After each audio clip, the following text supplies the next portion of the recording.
Hi, from previous lectures, inside the Java.L package, I already introduced several of the classes and their subtypes, okay, which is the input stream and output stream, and their subtypes, the units of working is in forms of bytes. You're gonna read and write bytes only, and if you can read and write bytes, you can read and write anything.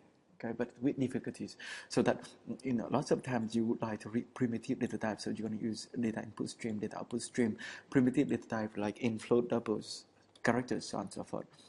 But in lots of other cases, you would like to work with characters, data types, Unicode characters especially.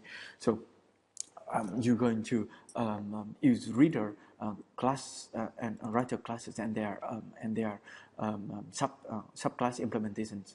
Okay, and the unit of workings is with characters, so you want to read and write characters. Especially, you could even read and write objects. So the unit of working is object. So it's object input stream, okay, and object output stream. And object input stream is going to making use of your input stream. However, it's going to read an object. Okay, or your data is in form of sequence. Your object is going to be converted into sequence of bytes, and this object input stream is going to add the input stream to read that sequence of byte and convert automatically into an object for you. Or if you have an object, okay, you're going to use an object output stream. Okay, this object output stream is going to help you to convert object into sequence of byte, and that sequence of byte is going to be written out to an output stream. Okay, to an output stream. Okay, let's just give an example like previous example here. So if you have a Java application here, okay, and let's say you would like to write one object to a file here. Okay, this one is a file. Okay, this one is a file. Okay, this is a file. File any output stream, not only a file. Okay, maybe a network. Okay, and inside our application we have an object which is a student. Okay, we have an object which is student with the ID number 1 and its name is Mr. A. You have an object like this. Okay, you have an object like this, and especially now you would like to write this object. Okay, you would like to write this object to a file.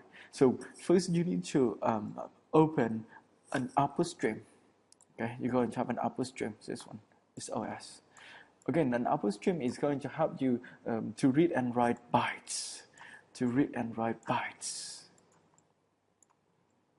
Okay, bytes into a file.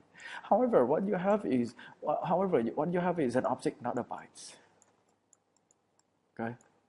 What you have is an object, not a byte. From this object, we're going to build up another kind of stream, which is an object output stream. This one is called object output stream.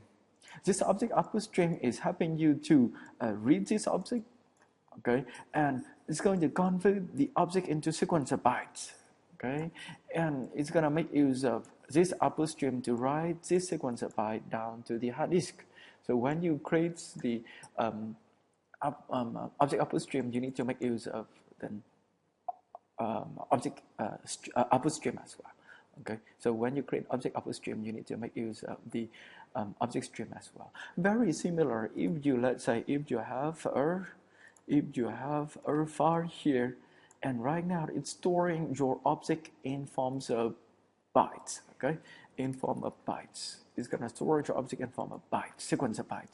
Then you're going to create an input stream.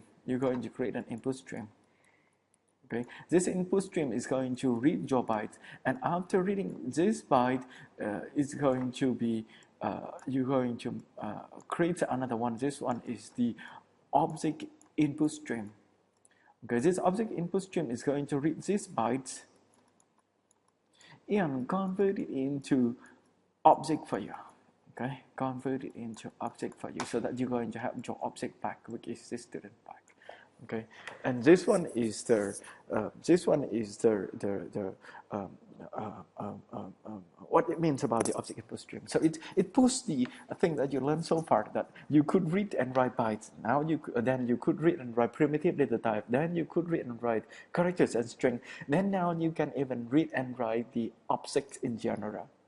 But one special thing about this kind of things, or this kind of object, which is this object must be able to be converted into bytes in order to write, or from bytes it must be able to convert back into object. And converting object into bytes is called serializable.